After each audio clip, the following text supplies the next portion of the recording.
So you have decided that you are going to do some research and you're going to collect your data through a questionnaire or a survey. It's the same thing.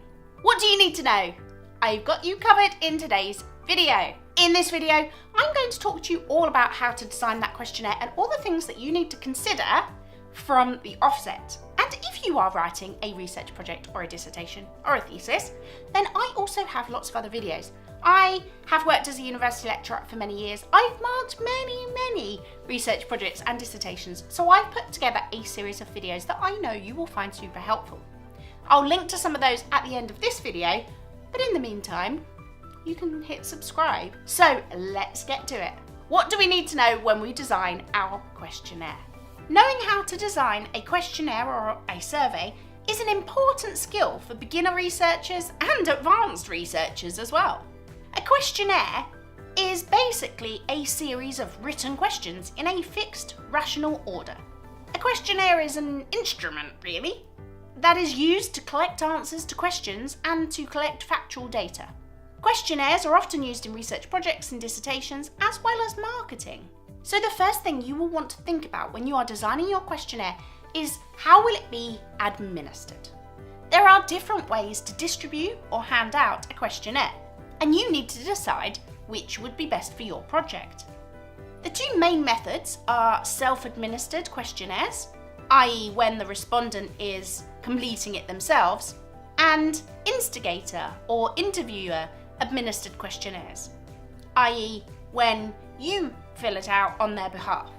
There are pros and cons to using either type of questionnaire, and you should decide which type is more appropriate for your specific research project. Benefits of self-administered questionnaires include: they are cheap and easy to administer. It allows for answers to be anonymous. Questionnaires can be completed at the respondent's convenience, and there's no influence by the interviewer. However, there are also disadvantages. These include having a low response rate because not everybody will complete it. The questions could be misunderstood.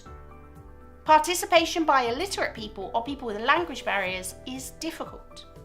Likewise, there are pros and cons to using questionnaires that are completed by you, the interviewer. Benefits include participation by illiterate people is a lot easier because you're completing it for them. The interviewees or the respondents can ask for clarification if they are unsure about what the questions mean. You can collect answers really quickly and the response rate is likely to be higher. However, there are limitations too, and these include that there could be some interviewer bias. It does require a lot of time and effort when you're completing them all yourself. And it can be difficult if you have any sensitive issues that you're addressing. Okay, so once you've decided whether you will complete the questionnaire or they will complete the questionnaire, you need to decide how will you design it. I suggest that you start off by asking yourself these questions. What are the objectives of the questionnaire? i.e., what are you trying to achieve? What format do you want to use and why? Do you want to use paper? Do you want to do your survey online, on the telephone? What questions do you need to ask to gather the required information? What is the best way to word those questions? How will you structure your questionnaire? What will the layout be like? Once you have a draft, I strongly recommend that you test this questionnaire on a few people. This way you can check that people understand the questions and that it's clear for them. And then, if there are any issues, you correct these before you conduct your final research. So some of the most important things that you want to make sure, and these are actually mistakes that I've seen a lot when I have marked students' work. You want to make sure that your questions are relevant. I've seen so many students who design questionnaires and they ask people, what is your age? But throughout their whole project, there's nothing about age. They don't talk about people's age. Or maybe they do, maybe they tell me this is how old people are, but it's got no relevance. So think about your questions. Do you need to know their age? No? Then don't ask them. It doesn't need to be there. So think carefully about what questions you're asking and why. Also think about whether the people who are completing your questionnaire have the information that they need. So for example, if you're asking them about what grades did you get when you sat your exams when you were age 16, and you're asking people who are older, they might not remember that information. So have a think about what questions you're asking and whether they're going to know the answers in their head, or whether they might need some resources or need to check something in order to be able to complete your questionnaire. And think about, do respondents understand and can they interpret what are you asking? And that's where your test comes in. And that's so important. And most people do not do a test, they just hand out their surveys. And the problem is, if you have questions that people don't fully understand, their answers are not going to be accurate. They might answer incorrectly, they might answer in a way that is not actually what they would answer if they could understand the question. So it can be difficult because sometimes you write something down and in your head it absolutely makes sense, but maybe for other people it doesn't. And this is especially the case if you have people who do not have English as a first language, because sometimes they might not understand certain phrases or certain terminology. This is also especially the case if you are using jargon, abbreviation, specific terminology. So if you are studying something specific, let's say aviation, because I've taught lots of aviation students in my time, and in aviation there are so many acronyms, abbreviations, terminology that unless you work in aviation you probably don't know. So you need to take a step back from whatever it is that you are studying and think about, okay, if I'm asking people who are not doing my course, who don't have the knowledge I have, will they understand this? Okay, so the next thing you want to think about is what types of questions will you have? And there are two main types of questions. These are open-ended questions and closed questions.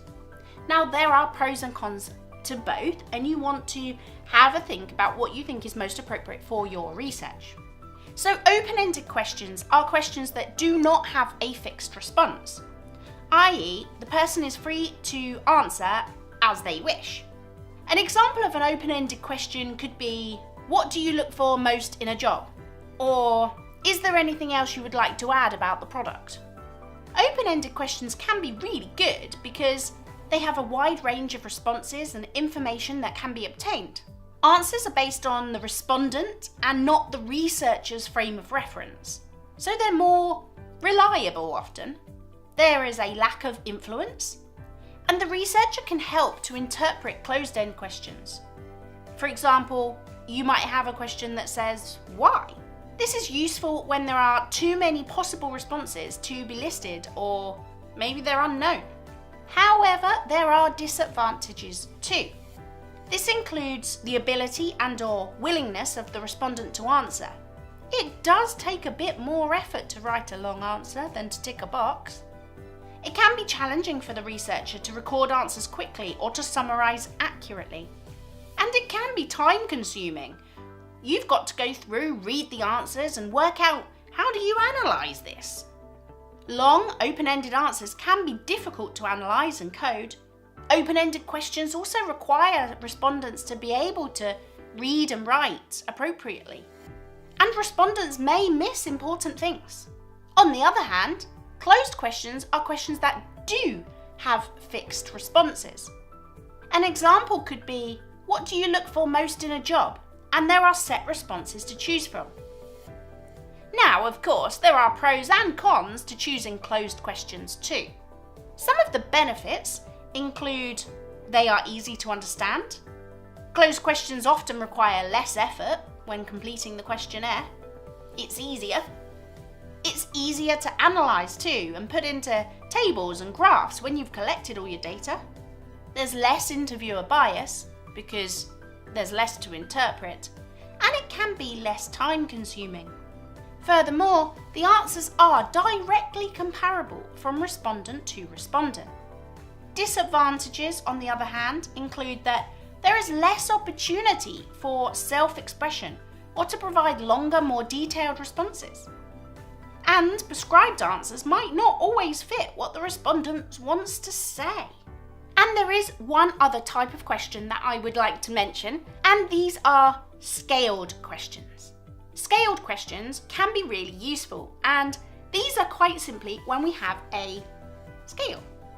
Scaled questions can be good because they are easy to code, and you can use statistical tools to get some high quality quantitative data collection and analysis. The main problem that researchers tend to encounter with scaled questions is that respondents don't always fully understand how to answer the question. Now, scaled questions can take lots of different forms. You could have a "how satisfied are you" type of question, and you could have very satisfied, quite satisfied, satisfied, not very satisfied, very dissatisfied, for example. Or you could say, on a scale of 1 to 10, how much do you agree with this statement? 10 is very much agree, 1 is don't agree. There are lots of different examples, and usually people will use a Likert scale for this. There are many different ways that you can structure this, but the important thing is that you make sure it's really clear and that people understand. Okay, so we've decided how we're going to administer the questionnaire. We've decided what type of questions we're going to have. Now we need to know how to put all of this together. So I would like to finish off this video with a few helpful tips on general things that you need to consider when you are designing that questionnaire to make it really, really, really good. When you are designing your questionnaire, the most important thing is that you can get as many accurate responses as possible. This means that you may want to design your questionnaire to be simple and easy to understand for those who are completing it. I recommend that you ask one question at a time. Don't combine questions, it can be confusing. Be accurate, be specific, be appropriate, be objective, and keep it simple. When you are designing your questionnaire, you might want to start off with a qualifying question. So let's say my study is about students. I only want to hear from students, so I need a qualifying question to say, are you a student? And if you're not, thanks for offering to help, but I don't need your input and you don't complete the questionnaire. Perhaps I am doing a study about people who have travelled to the Maldives. My qualifying question would be, have you been to the Maldives? Yes, please continue. No, thanks, but no thanks. Towards the beginning of your questionnaire, you will probably also want something about informed consent. Now, it is really important that you do get consent, that the person who you are asking to complete your questionnaire has agreed to do so.